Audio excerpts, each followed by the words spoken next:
Hello, welcome back to another episode of SCADA 123. Today we're going to be continuing on our coverage of the MCC Daq Hat Basic version 2.0.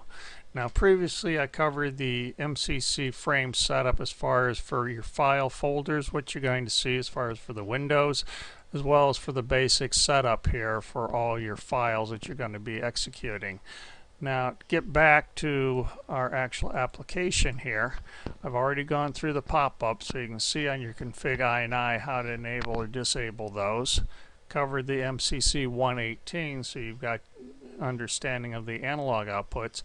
Now let's cover the digital outputs on your MCC 152.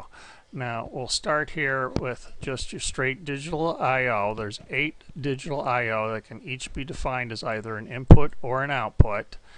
And you can correspond for your outputs. You can set it high, you can set it low, whatever you want.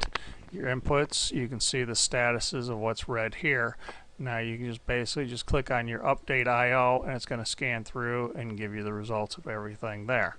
Now the other digital capability we have are 2 analog outputs.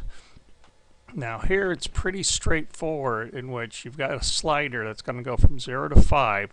And whatever you set that at, that's going to be exactly the digital voltmeter reading you're going to see on those channels. So this is pretty straightforward, quick and easy type thingy there.